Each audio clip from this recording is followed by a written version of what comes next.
A charlar.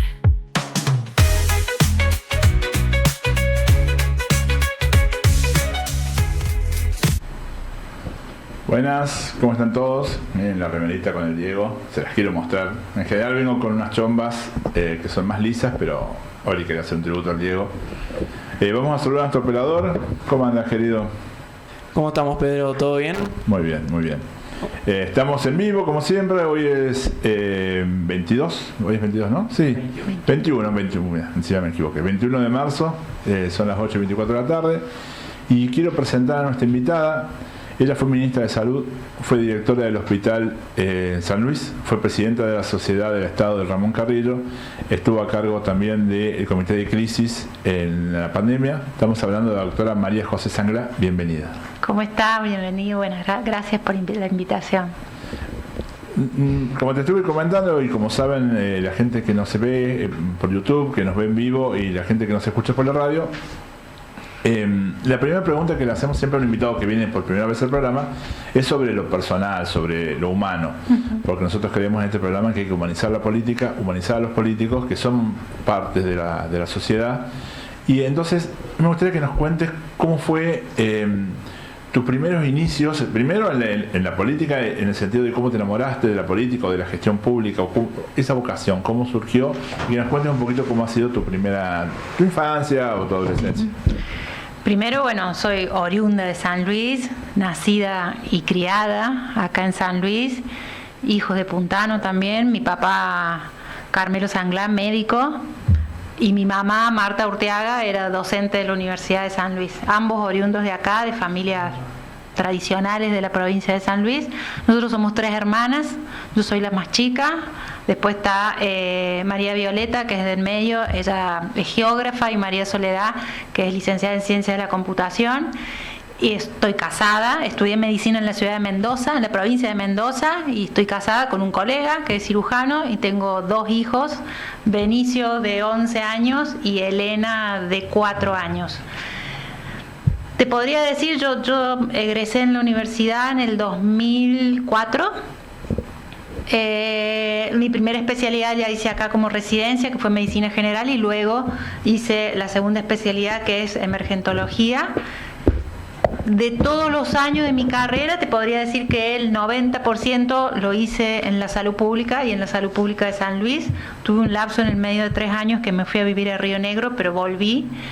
De manera que creo que la gestión sanitaria pública, toda una especialidad dentro de la Argentina.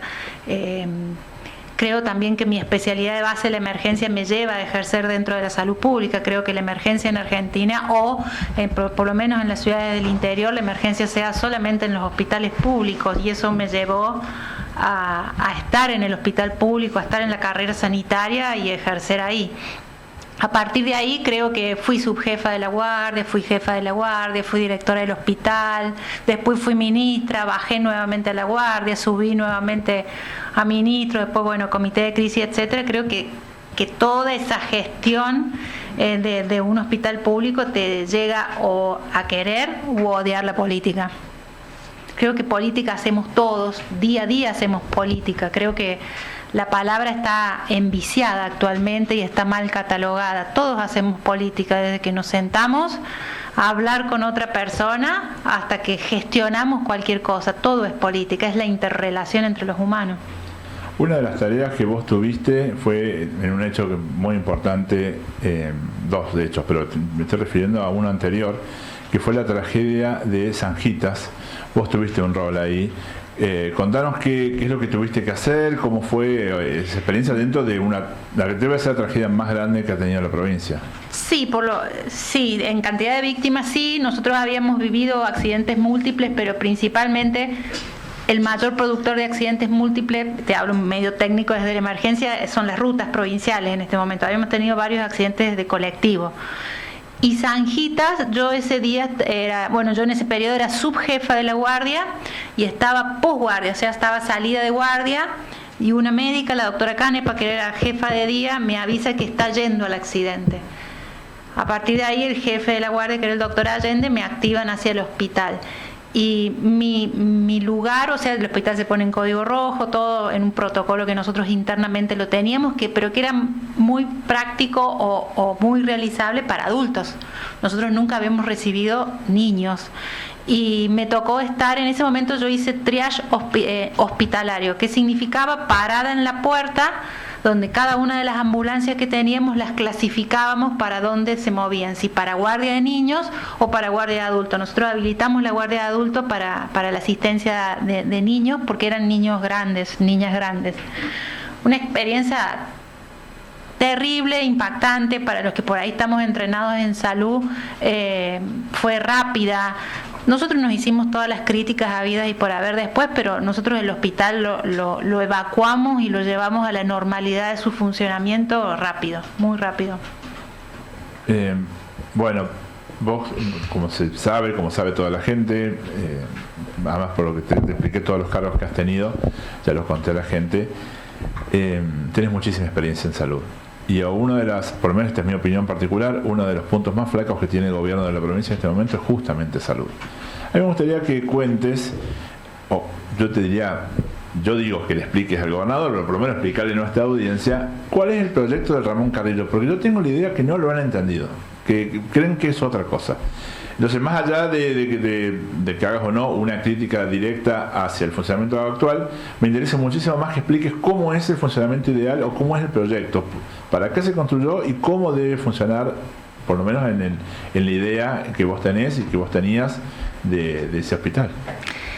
El Ramón Carrillo salió de un proyecto grande de salud, de cambios profundos. El gobernador Alberto Rodríguez Sá lo anuncia en su discurso del 1 de abril del 2017. Yo era ministra de Salud, en ese momento lo escribimos a Ramón Carrillo y formaba parte de cambios importantes. Primero se hacía el Ramón Carrillo Hospital.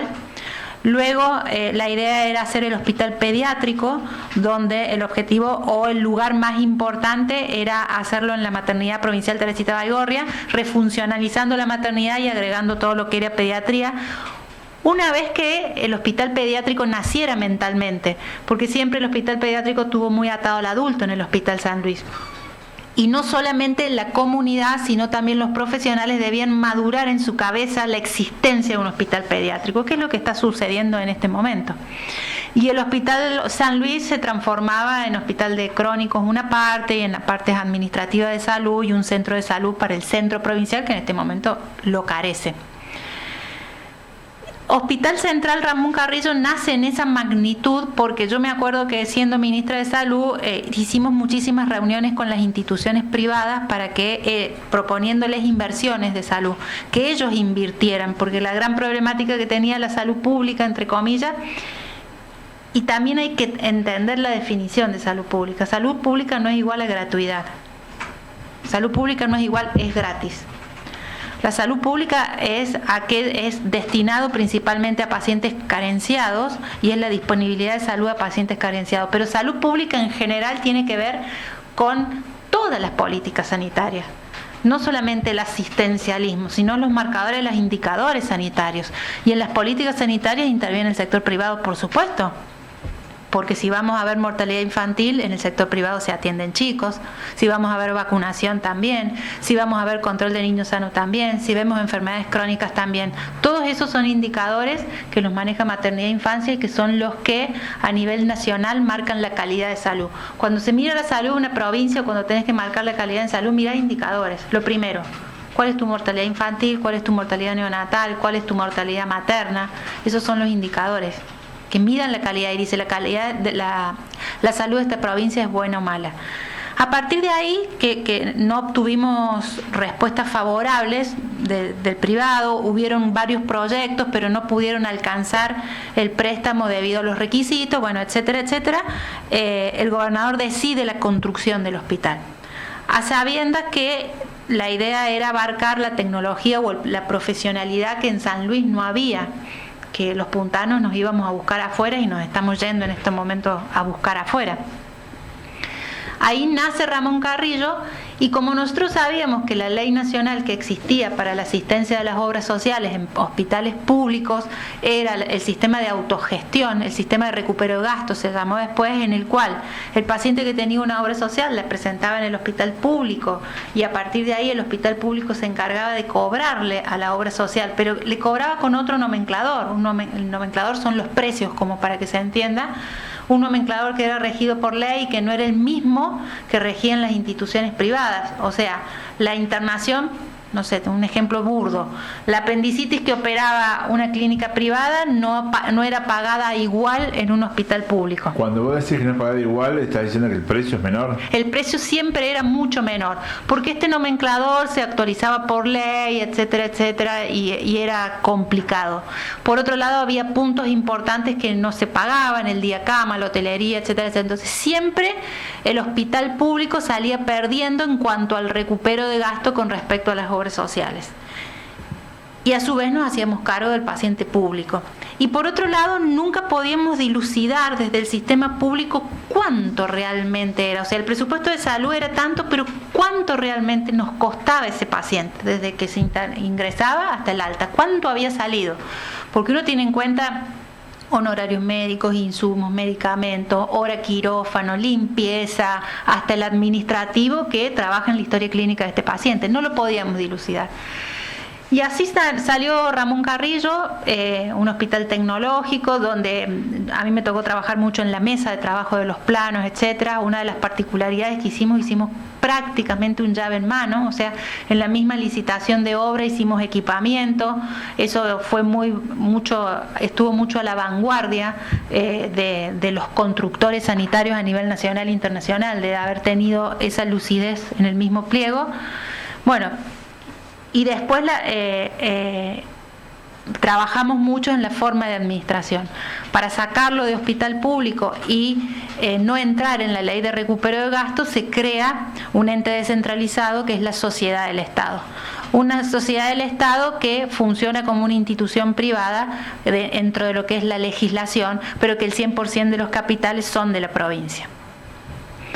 Eso nos permitía a nosotros hacer convenios con todas las obras sociales que pudiéramos, con todas las que quisieran, y esas obras sociales se atendían en el hospital, en el Ramón Carrillo, y se les cobraba igual, porque el nomenclador era básicamente igual que en cualquier otra institución y éramos competitivos con todas las instituciones.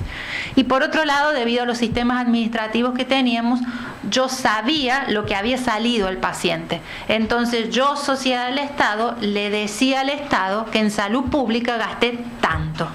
Y el Estado me pagaba o le pagaba al Carrillo por los pacientes no mutualizados tanto. Entonces, verdaderamente dentro del presupuesto sabíamos eso. Al principio, como toda institución privada o sociedad del Estado, el dueño, que era el Estado, nos daba capitales. Dentro de la curva estaba planteado que recién a los 5 años el Carrillo iba a tener ganancias o superávit para poder reinvertir y no le iba a tener que pedir a su dueño, que era el Estado, y nosotros lo logramos a los 3. Cuando nosotros nos fuimos en diciembre, Ramón Carrillo ya en septiembre tenía superávit y podía pagar sus gastos corrientes. ¿Y por qué dijeron que no quedaba pérdidas y que estaba mal? Se lo deberían preguntar al Tribunal de Cuentas. Nosotros cuando nos fuimos hicimos la inspección por el Tribunal de Cuentas y cerramos cuentas por Tribunal de Cuentas con fallo del Tribunal de Cuentas. Bueno, te voy a pasar el tema de la salud en general, ya hemos hablado de Ramón Carrillo. ¿Vos cómo ves la salud, que ha sido ministra de Salud en este momento? A mí me preocupa mucho el dengue y me preocupa mucho que en vez de ver prevención, de ver por ejemplo el tema de que no se ha hecho la prevención, a mi criterio, que no soy técnico, suficiente, no lo he notado, ahora salen a decir que bueno, que para Semana Santa vamos a tener un pico de dengue y no sé, agárrense de lo que puedan porque no se ve una política pública en contra del dengue. ¿Qué opinas de esto y de la salud en general? El problema es que el trabajo más arduo en la prevención del dengue es un trabajo interdisciplinario y multidisciplinario donde intervienen los municipios principalmente. El dengue se ha visto y uno va a provincias endémicas del norte donde el dengue es endémico y va al sur de Brasil donde prácticamente se convive toda la vida con el dengue. La mayor prevención es el descacharreo. Ni siquiera es la fumigación. Ellos no fumigan. si ellos tienen políticas de descacharreo, de clasificación de residuos, etcétera, arduas, terribles. Y eso hace que el dengue que lo lleven dignamente, digamos, como una enfermedad endémica. Y por otro lado, la vacunación frena cualquier enfermedad. Entonces ellos, vacunando en amplia cantidad, previenen las formas graves de dengue. Creo que esa política acá no existe, o sea, no existe. Se primó en algunos lugares la fumigación, y creo que lo más importante es el trabajo arduo, terrible, que es el descacharreo y la educación al descacharreo. Pero si el municipio en la esquina tiene cacharros, en la esquina tiene basura, en la esquina contiene agua, imagínense dentro de un hogar. Claro, o sea, si el municipio no trabaja y no concientiza a la sociedad, nosotros no podemos esperar nada. Sí era esperable que el dengue hace sus picos en febrero, marzo, y creo que ahora lo estira un poco más porque los calores se han prolongado y porque las lluvias están más, está lloviendo mucho. Eso hace que se contenga el agua y genera el ciclo del mosquito, eso hace que el brote, el pico de dengue, en vez de tenerlo semanas ahora, lo estemos teniendo más tardíamente. Las vacunas, a mi entender, llegaron muy tarde, porque la inmunidad se completa frente a la vacuna se adquiere con el calendario completo de vacunación, y son 2 dosis. Si bien con una dosis se adquiere algo de inmunidad, pero no completa. ¿Cuál es el tiempo entre las dosis? 3 meses. 3 meses. Recién se aplicó la primera dosis. No hubo una campaña muy ardua. Nosotros sabemos que, y esto con respecto a la vacunación es muy importante, el COVID dejó rastros muy, muy severos en cuanto a la adhesión de vacunación. Es más, San Luis tiene muy pésima adhesión al carné de vacunación en cuanto a las vacunas obligatorias pediátricas, por decir así. Eso lo dejó mucho el COVID, pero tampoco hay campañas que incentiven la vacunación. Así que si no te vacunas si no vacunas a tu hijo con el calendario, menos yo que tuve COVID me voy a ir a vacunar. Hablando del COVID, que no acabas de tocar el tema, se han cumplido 5 años ahora en estos días del cierre que declaró en su momento el presidente Alberto Fernández. Y a mí me gustaría que vos hagas un análisis, una reflexión de primero cómo lo viviste, cómo se vivió. Vos tuviste un rol muy importante, te notaba muy cansada en los partes diarios que se daban. Vos y todo el equipo que estaba ahí, que estaba trabajando muchísimo, se les renotaba. Y después hubo también una parte de la sociedad que no mostró, por lo menos en su momento, el agradecimiento que yo creo que tendrían que haber tenido, mientras había otros muy, muy agradecidos. Y ya hoy me parece que se reconoce la importantísima labor que hizo el Comité de Crisis en la pandemia. Vos, ¿cómo hoy, estando en el 2025, cómo lo ves? ¿Qué reflexiones haces? ¿Hay algo que vos crees que pudieran haber hecho mejor? O ante el desconocimiento total de cómo era el virus, porque hay que recordar eso, que hoy sabemos, hoy tenemos la vacuna, pero hubo un momento en que no se sabía si iba a haber vacuna, cuándo iba a haber vacuna, y si se transmitía por el aire, por el agua, por el contacto físico, y bueno, había que prevenir todo, ¿no es cierto? Primero, el desconocimiento hacia la enfermedad. Nosotros no teníamos corredor sanitario. ¿Qué significa? Nosotros, cuando uno va controlando las enfermedades, las controla por cómo se comportaron los años anteriores. Nosotros de COVID no teníamos nada. Era nueva. No teníamos medicación, como sí tuvo, se acuerdan, en el 2009 el H1N1. Teníamos medicación y teníamos vacuna. Entonces fue un brote solo, corto. Y por otro lado, nosotros veníamos viendo la ola o lo que le sucedía a Europa. Y en Europa fue terrible.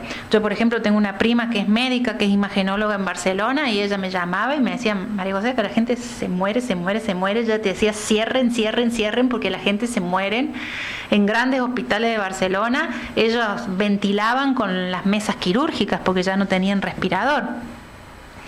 De manera que, si uno lo ve retrospectivo, por supuesto tiene críticas, y hay muchas críticas que deben ser constructivas, pero yo creo que socialmente uno debe arrancar a hablar de COVID diciendo que es una pandemia, definiendo pandemia. La pandemia es aquella enfermedad nueva o emergente que afecta a 2 continentes o más y que genera colapso de los sistemas sanitarios. Sí o sí, si no, no es una pandemia.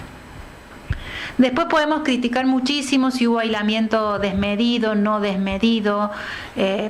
Ahora con el diario del lunes, con la vacuna puesta, con un virus que circula normalmente, que es una gripe común y que gracias a la vacuna lo vivimos como una gripe común. El virus que más circuló el año pasado no fue influenza A, sino que fue COVID, ¿tá? Y todos lo vivimos con una gripe. El trabajo fue arduo. Yo siempre digo, mi especialidad base es la emergencia, y la emergencia no solamente es asistencial en un shock room con el paciente crítico, con el accidente, sino que tiene otro capítulo muy grande que es esto: organización de desastres, catástrofes, pandemia. Así que creo que yo, Cristela Aguilera, que era el infectóloga, no nos íbamos a perder una pandemia bajo ningún concepto. Y creo que lo más interesante que tuvo fue un trabajo multidisciplinario de todo el gobierno, porque todos iban trabajando en cada uno de los temas y las áreas, y lo más importante fue el sometimiento del gobernador a la mesa técnica. Nunca fue lo que más nos impactó a nosotros. Una persona con las características de nuestro gobernador, de Alberto, someterse a la mesa técnica frente a la ignorancia sanitaria que había del tema. Y así nos pasaba con todos los ministros, o sea, ministros o funcionarios de primera, segunda línea de acuerdo a los temas, porque había que armar un centro de transferencia, sí, iba a transporte, pero se sometían a lo que decíamos nosotros, la mesa técnica, que fue muy amplia. La plasticidad de los hospitales fue terrible, impensado, o sea... ¿Qué es la plasticidad? Íbamos rotando la sala de los hospitales de acuerdo a la necesidad. Necesitamos camas de moderado y construíamos camas de moderado, y necesitábamos camas críticas y construíamos camas críticas. Y cuando hablábamos de camas críticas, aparecían estas cuestiones de las redes que influyeron muchísimo en COVID y principalmente en vacunación, pero por ejemplo, número de respiradores. La locura era cuántos respiradores. Y por ahí, viste, el gobernador o el resto de los cuantos respiradores, y no entendían que para nosotros el respirador en el paciente crítico es la nada misma. Una cama crítica es cama ortopédica, es monitor, es 6 bombas, es un respirador, es colchón antiescara, es cantidad de enfermeros, es cantidad de médicos, es kinesiólogo, de manera que ¿cuántos respiradores? Sí, es una máquina. El respirador solo no... Era la nada misma. Nosotros no íbamos a contener nada contando respiradores. De manera que para armar nosotros camas críticas era salir a adquirir, si no lo teníamos, y a refuncionalizar todo eso. Y no refuncionalizamos solo Hospital San Luis, Juan Domingo Perón y Madre Catalina. Todo refuncionalizado. Y en esta plasticidad de todos los días, a medida que iban pasando las curvas, íbamos transformando los hospitales. Y eso eran decisiones que se tomaban día a día. Día a día. Bueno, no había manera de hacer una previsión de qué va a pasar el mes que viene, evidentemente. No. Nosotros la primera ola la vivimos muy bien porque la provincia cerró. Que después, me acuerdo al principio en los COFESA, que es las reuniones de los ministros de salud de todas las provincias con el Ministerio de Salud de la Nación, al principio, bueno, se hacían muy seguidas, vías streaming, y éramos muy criticados. Después me acuerdo cuando venían la gente venía del exterior, que la subían en un mismo micro, en un mismo colectivo, y la distribuían por toda la Argentina, y nosotros pegábamos el grito en el cielo porque adentro había contagio. El aislamiento que hicimos en la Universidad de La Punta, después todo eso fue muy mirado y muy calificado de manera positiva por Nación. Al principio muy criticado, pero cuando nos vieron que la economía nuestra estaba activa, y en el primer brote habíamos tenido muy poquitos casos, ahí sí. Bueno, estamos hablando con María José Sanglá. Le cuento, los que nos están viendo por video, está el Zócalo. Los que nos escuchan por radio, es bueno recordárselo. Quiero cambiarte el tema, quiero que hablemos un poquito de política local, que hablemos del peronismo. ¿Vos cómo ves el peronismo a nivel provincial? Estuvo Alberto Rodríguez Sá haciendo unas conferencias de prensa en 9 localidades de la provincia, una por cada departamento. Creo que tuvo muy buena recepción. Pero ¿cuál es tu visión en este momento de las perspectivas que tiene el peronismo de cara a las elecciones que son el 11 de mayo? Yo creo que el peronismo se está refundando o cambiando de generación, ¿tá? Y creo que lo que tiene que dejar es dejar las cuestiones personales y personalísimas y pregonar por el movimiento peronista, que creo que es lo que estamos haciendo. Y lentamente o naturalmente, el que no quiere estar, que no esté. Y a partir de ahí, bien como lo dice Alberto, unir las fuerzas, y arrancar. Creo que el cambio en la política es muy grande. Creo que si uno lo lleva a nivel nacional, el triunfo de Milei no sé si es un triunfo o es una derrota de la política en sí. Y a nivel provincial, el triunfo de este gobernador no sé si es una derrota del peronismo y no un triunfo del gobernador. Y creo que eso es lo que uno pone en el análisis. Uno no puede desmerecer lo que nosotros como peronismo hemos hecho en la provincia. Creo que quien lo desmerezca o quien lo minimice en cuestiones puntuales muy chiquitas desconoce lo que se hizo en la provincia o lo que era la provincia antes del peronismo.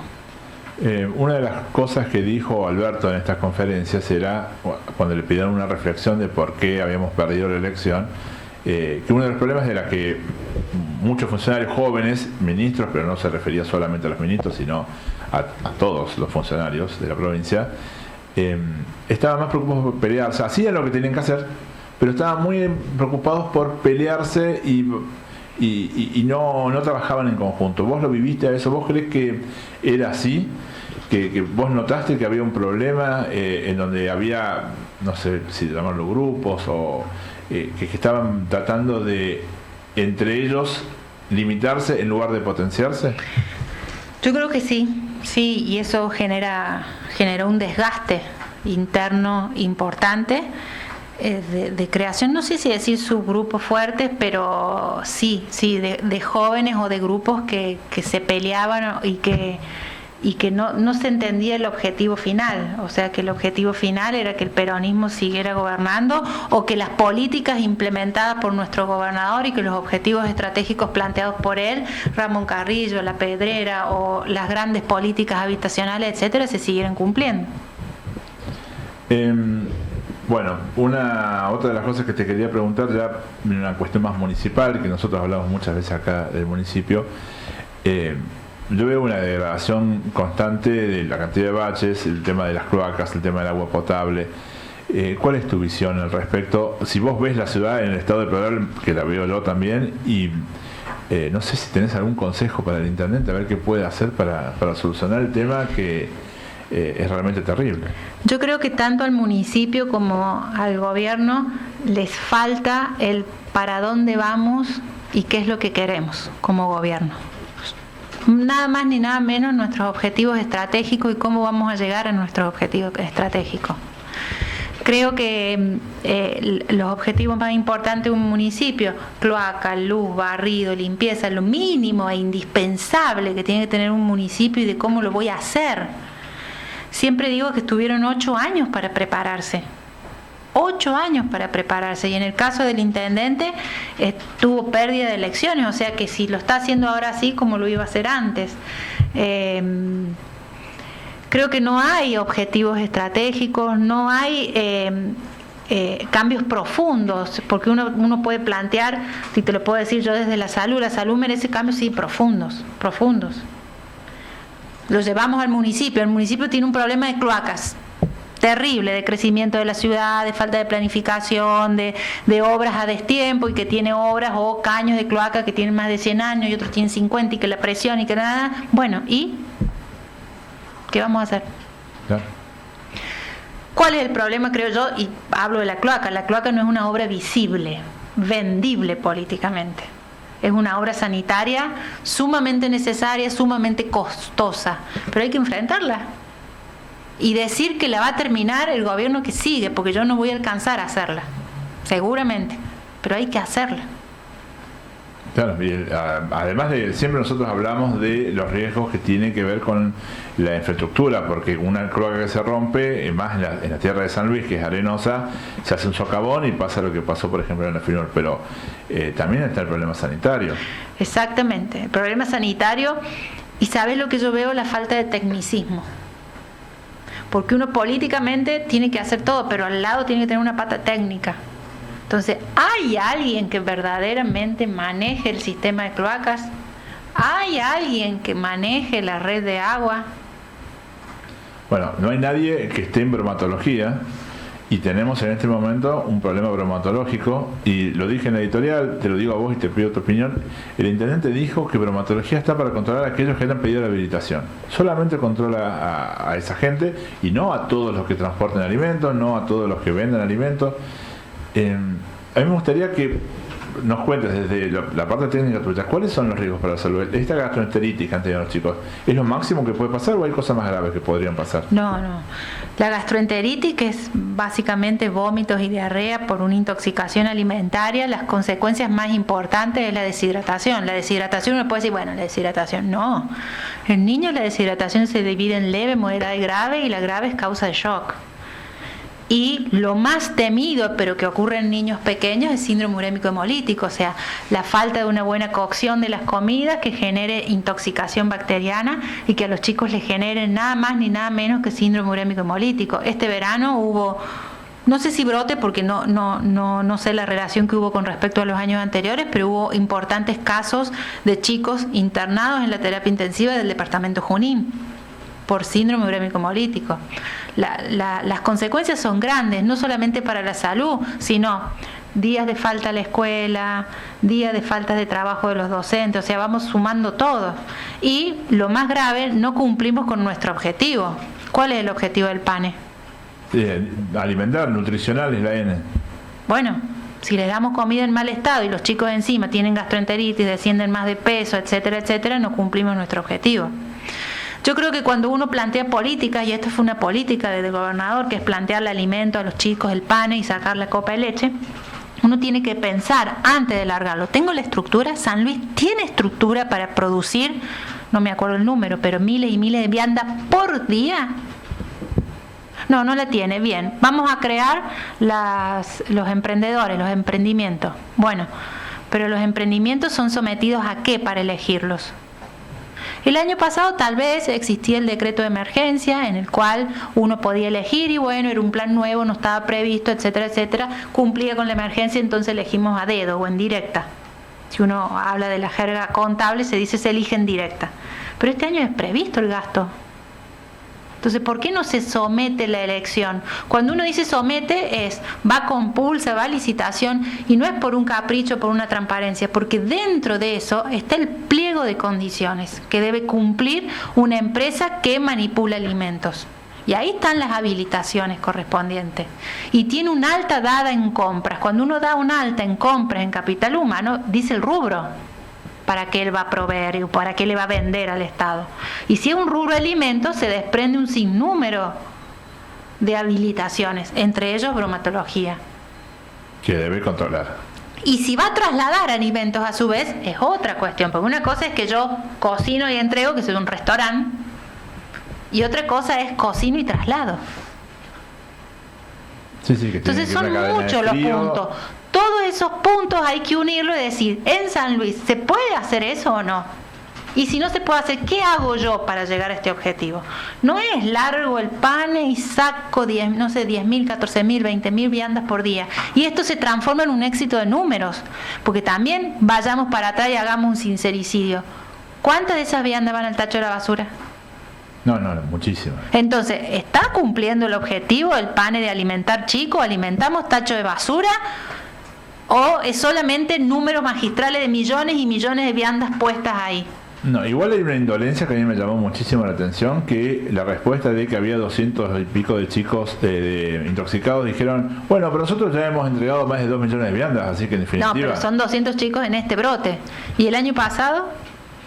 Porque no es ahora, en este momento, un hecho aislado, la empresa la cambiamos 3 veces, la cambiamos 2 veces ahora. Desde que se impuso o que se empezó con el PANE, que hay problemas. Son de público conocimiento, son de conocimiento político, porque en la legislatura se han pedido informes, se ha pedido interpelar. O sea, no es de ahora, no es hoy. O sea, la problemática con la manufactura de las viandas para el PANE está desde que se creó el PANE. Y no se hizo nada para cambiarlo, porque uno le puede pasar, puede pasar que uno piense en poner esto, y bueno, pero durante un año no hicimos nada para cambiarlo, para elegir bien la empresa, para monitorizar, para ir a las escuelas, para ver bien, dar de baja o calificar mal a la empresa que no cumplió. La verdad que no es claro cómo eligen, porque no hay nada, no es claro cómo eligen, porque si fuera una licitación sí o sí tiene que ir a decreto, los decretos no se pueden ver, entonces no es claro cuánto sale una vianda. La otra es esa, que es un problema de muchos años de los sistemas contables de elegir el menor precio. Entonces las empresas de comida se bajan tanto para ganar, y vos tenés que elegir el menor precio que después no pueden cumplir. O sea, también hay que ver esa maña. Sí, porque en realidad estamos hablando de intoxicados, pero si no, hay un montón de tela para cortar con respecto a la cuestión nutricional, la calidad de la comida, la calidad de la dieta, digamos, que es lo que le están sirviendo a los chicos, y el tamaño de la porción. Vuelvo a lo mismo, ¿cumplió con el objetivo? En un año tenemos que tener esos números. ¿Cumplió con el objetivo el PANE? O vuelvo a lo mismo, son números de vianda puestos en un televisor que van como tipo banco. No. Hagamos ese análisis y hagamos el mea culpa y digamos, sí, esto fue mal, estamos cambiándolo. No busquemos extraterrestre caído del cielo. Porque también dentro de las políticas que uno implementa pueden salir bien o pueden salir mal. Si hace un año estamos teniendo problemas, ¿qué se hizo para mirar ese problema? Para ocuparse de ese problema y buscarle una solución, si nuestra política era que PANE siguiera. Sí, el monitoreo constante, siempre lo decimos en este programa, el monitoreo constante es una parte importantísima de la gestión. Es cierto que es importantísima y que tiene un límite, uno no puede estar más tiempo monitoreando que haciendo, pero el monitoreo hay que hacerlo, sí o sí, y evidentemente no lo están haciendo. Porque si no, vuelvo lo al hubiesen mismo, resuelto. los números fríos no dicen nada. O sea, mostrar millones y millones de viandas. Vuelvo a lo mismo, si alimentaron las panzas de los chicos, alimentamos chicos o alimentamos tacho de basura. Y por otro lado, porque uno ve, se mueve en la provincia y en la gran cantidad de los papás o la mamá te dicen, no, mi hijo no come esa comida. ¿Y dónde fue esa comida? Porque el Estado la pagó también. Sí, los comentarios que había en la comunidad educativa de los chicos que se intoxicaron fue que se intoxicaron todos los que comieron, y los que no se intoxicaron fue porque hace rato que los padres le dicen que no coman. O sea, evidentemente hay una desconfianza de los padres. Y por otro lado, claro, si dentro de las gastroenteritis, la gastroenteritis bacteriana o por traslocación de alimentos o por no seguir las normas de traslado, se te puede contaminar un recipiente o todos los recipientes, dependiendo de cómo manufacturaste, cómo hiciste la cadena. Y podés tener síntomas no en toda la comida que entregaste, sino en los que consumieron ese recipiente. Y sí, eso ocurre. Estamos sobre la hora, tendríamos que irnos despidiendo. María José, ¿hay algo que yo no te haya preguntado que a vos te hubiese gustado decir? Que no sé, ¿algo que quisieras decir antes? No. Bueno, muchísimas gracias por venir. Bueno. ¿Cómo estuviste? ¿Cómo lo sentiste? Bien. Bueno, los saludo a todos, muchísimas gracias por vernos, aunque al chueco no le gusta que lo diga, pero es lo que siento. Chau.